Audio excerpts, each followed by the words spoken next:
غناء للورد مثله، إنه الشيطان، كيف يمكننا الغناء للشيطان؟ خلفنا يقف الحراس، وفي الأمام هناك التمثال الضخم، إنهم يهاجموننا عندما نقترب منهم. فأس، رمح، سيف، مطرقة، مدراس، قوس، أداة، ذراعي. لا يمكننا الاقتراب ولا يمكننا الهرب. ماذا نفعل؟ جوقة؟ هل هم يهاجمون بالجوقة أيضا؟ الحارس يهاجم فقط عندما نقترب منه، بمجرد القيام بذلك هم ينتقلون بناء على حركات محددة سلفا. إذا كانت جميع التماثيل التي تمسك الأدوات تفعل ذلك أيضا، إذن الجميع اركضوا باتجاه التماثيل التي تحمل الآلات الموسيقية. الذين لديهم آلات موسيقية، هل يمكن؟ لقد بدأ بالعزف. التماثيل التي تملك الأدوات الموسيقية لا تهاجم، ابحثوا عنهم. وفعلا كما توقع سونغ، لقد بدأت التماثيل بالغناء، وكانت هذه الأغنية التي يريدها اللورد. أنت واغد، كيف يمكنك فعل هذا بنا؟ كيف يمكنك فعل هذا بنا؟ هي أسرعي، سنقف هنا، سيحمينا هذا التمثال.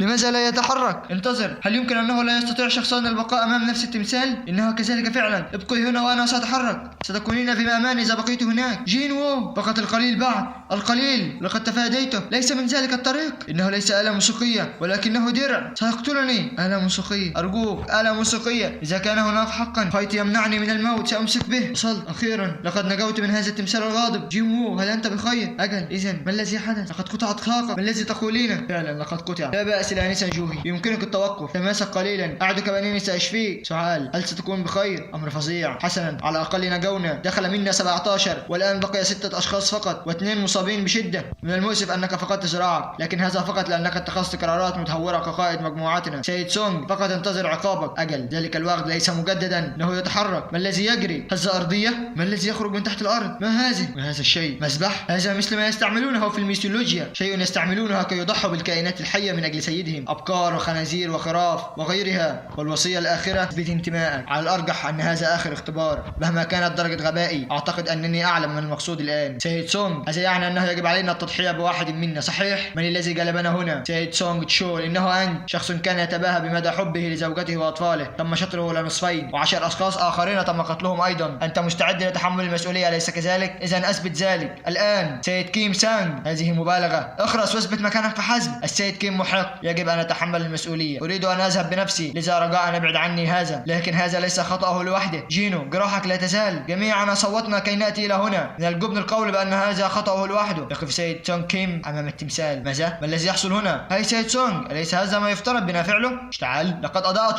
شعلة واحدة. ما الذي يعنيه ذلك؟ ألا يريد تضحية؟ هل ساعدني أحدكم على الوصول للمسبح؟ لنذهب جميعا إلى المسبح. ماذا قلت؟ على الأرجح أنه لا بأس بذلك. جينو، ما الذي تفعله؟ إذن هذا ما في الأمر. أتعتقد أن الصيادين الآخرين سيساعدوننا إن بقينا هنا؟ اليوم هو اليوم الأخير للأسبوع منذ فتحة البوابة. ستبدأ تلك الأشياء في الحراق قبل أن تصل التعزيزات. لقد أهملوا هذه البوابة لأنها كانت من الدرجة دي فحسب. حسنا، هذا أمر غير معتاد في النقابات. البوابة تفتح تماما بعد 7 أيام، ويمكن للوحوش العبور إن كانت البوابة مفتوحة تماما. الهدف من الغارات هو إغلاق البوابة قبل أن تمر 7 أيام. إن فشلنا الآن، فهذا يعني أن ذلك الوحش يتمكن من العبور لعالمنا. أنتم أيضا تعاليا. مقابل كل شخص على المسبح تظهر شعلة. كما يبدو أن الاختبار سيبدأ فقط عندما يكون الجميع هنا. وفعلا تجمع الجميع حول المسبح، وأضاءت شعلات أخرى باللون الأزرق. ما الذي يحدث هنا؟ لقد أضاءت التماثيل كما هي، وفتحت البوابة. الباب فتح؟ كيف ذلك؟ أيمكننا المغادرة؟ كلا، قد يحدث أمر آخر. انتظروا. ماذا الآن؟ إنهم يقتربون منا. جميعهم بدأوا بالحراك فجأة، بدأ جميعهم بالتحرك. ما الذي يجب علينا فعله الآن؟ تبا، ماذا هذا بحق الجحيم؟ سوف يقتلوننا. النساء جوهي، لا تستطيعين إغلاق عينيك. إنها مثل اللعبة التي لعبناها عندما كنا صغار. إنهم يقتربون عندما تبعد بصرك عنهم. جميعا، لا تبعدوا أعينكم عن التماثيل. لا، انتظري. قد قتلت. كيف ذلك؟ كيف قتلت؟ سيد سونغ، كيف يمكن هذا؟ هي لا تزال على قيد الحياة. الباب قد أغلق أيضا. قليلا،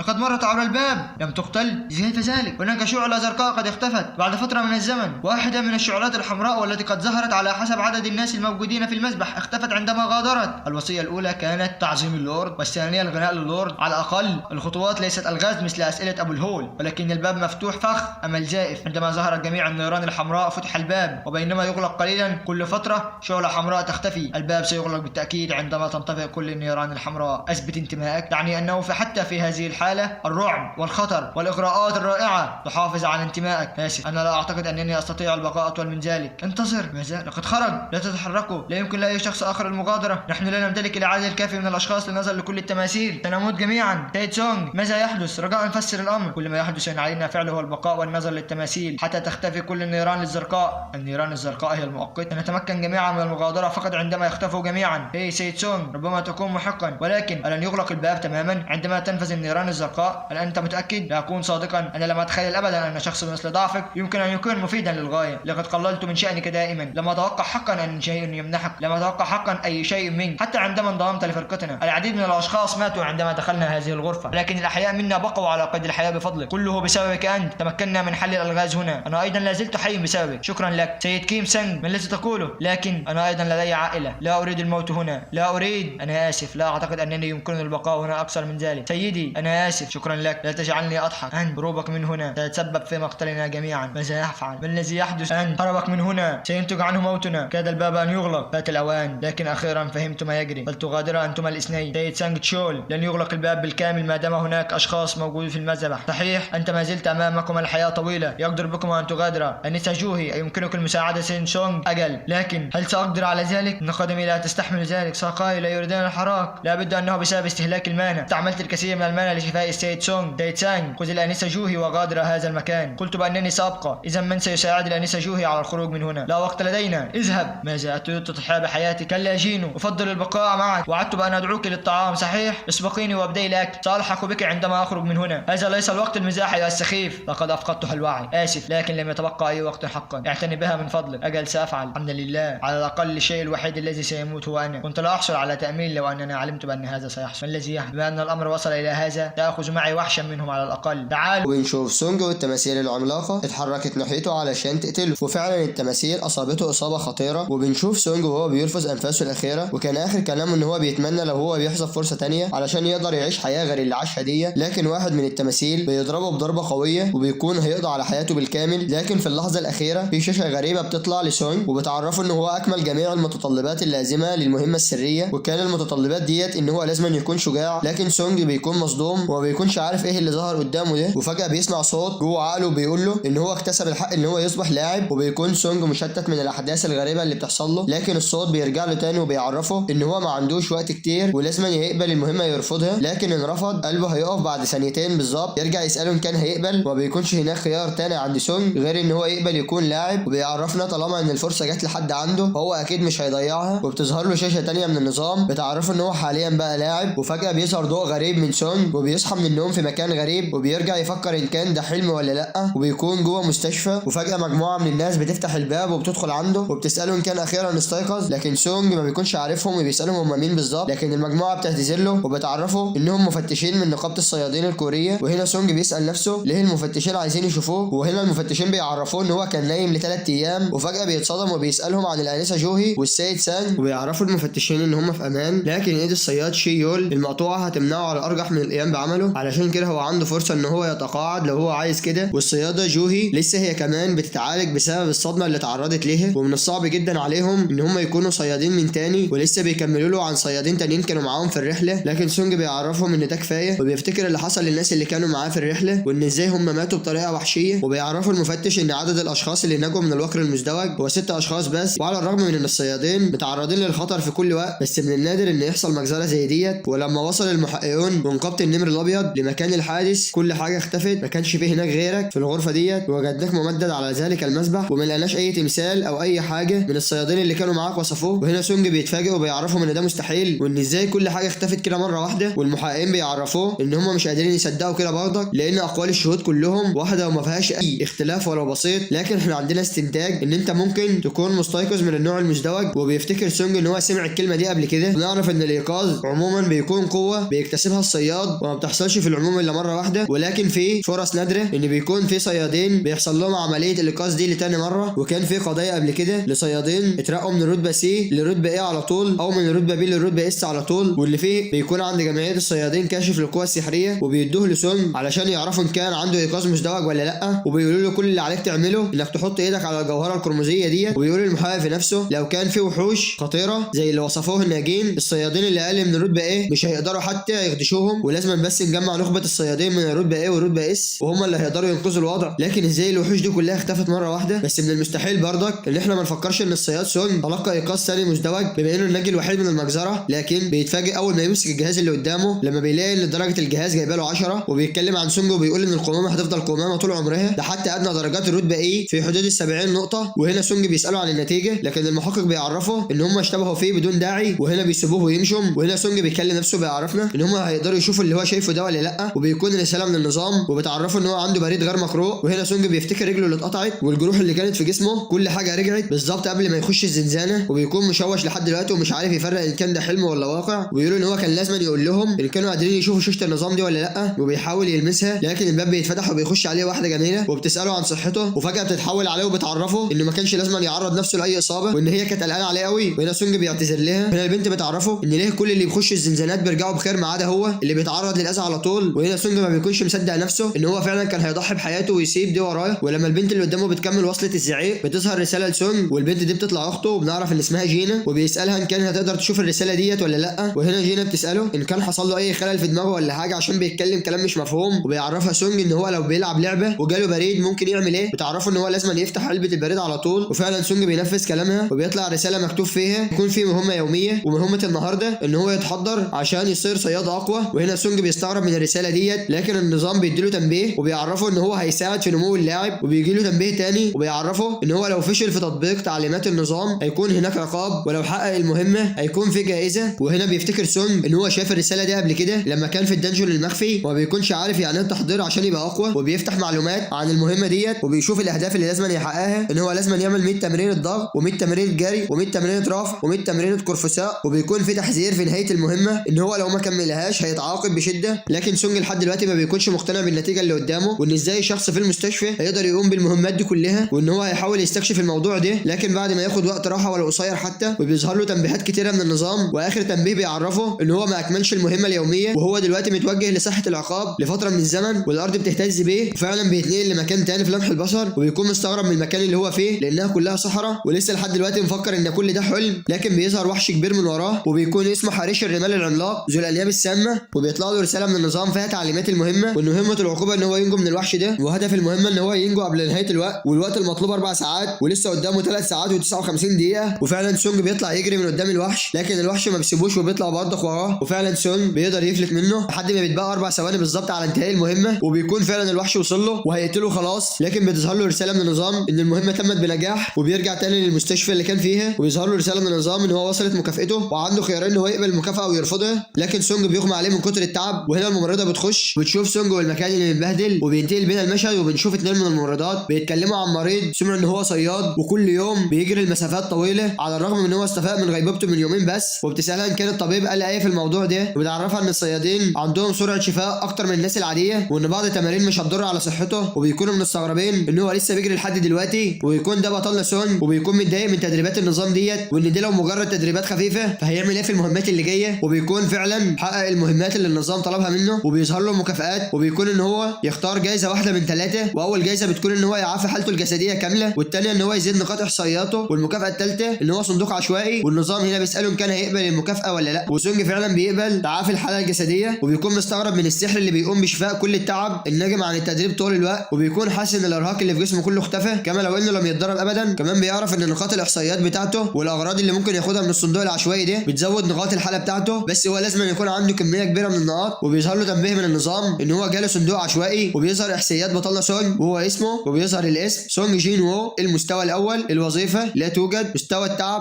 0، اللقب لا يوجد، نقاط الحياه 100، نقاط السحر 10، القوه 16، الحيويه 10، المرونه 10، الذكاء 10، الحواس 10، النقاط المتبقيه 3. وبنعرف ان كل ما سونج زاد نقاط الحاله فقوته بتزيد عن السابق، ورفع مستواه هيعمل نفس الحاجه برضك، وبيفتح مخزن النظام، وبيعرف ان المهارات اللي عنده هي البنيه الجسديه والسرعه، وبيحس النظام دي كما لو انه اشبه بلعبه ومتجسده في الواقع. وبتعدي الايام وفعلا سونج بيغادر المستشفى وبيحاول يدور ايه اللي ممكن يعمله بالهدايا اللي النظام بيظهرها له، وان الصندوق العشوائي اللي بيظهره النظام في كل مره لما بيخلص المهمات اليوميه، على الرغم انه بعض الاحيان ما بيظهرش اغراض كبيره، الا ان الغرض اللي معاه ده هو مفتاح مغاره ومن الرتبه ايه، والمفتاح ده بيسمح بانشاء مغاره فوريه، وبيكون عايز يجربه، وبيكون بيفكر ان هو ده ممكن يكون بسبب الايقاظ المزدوج او مجرد تمهيد للايقاظ المزدوج، وبيكون سونج شاكك بسبب ان المحقق لما جه يقيس نقاط قوته كانت 10 بس، وان هو كده بيكون في ادنى المستويات خالص، وان هو مستحيل يكون عنده ايقاظ مزدوج. لكن سونج بيتحمس ان واحد من اضعف الاشخاص في العالم ممكن يبقى عنده ايقاظ مزدوج، وان لو حد من الناس سمع الكلام ده هيضحكوا عليه بشده، وان هو واثق من قدرته على الهرب، ولو ان الوضع صار خطر مثل المره السابقه هيهرب مهما كلفه الامر. وفعلا سونج بيفعل المفتاح وبيظهر له اشعار من النظام بيعرفه ان هو دخل الى المغاره الفوريه، وبيكون سونج مستغرب ان المدخل اتقفل على طول، وبيكون متفاجئ لان الزنزانه ديت مختلفه عن اي زنزانه شافها في حياته، وان هي شبه البوابه الحمراء، وما بيكونش عارف يعمل ايه لانه كان مخطط للهرب لو حصل اي حاجه صعبه عليه، وان هو ازاي ازاي هيهرب دلوقتي، وبيظهر له اشعار من النظام بيعرفه ان هو ما يقدرش يغادر المغاره الا ما يقتل الزعيم او يستعمل كريستالات العوده. وهنا سونج بيكون قلقان لان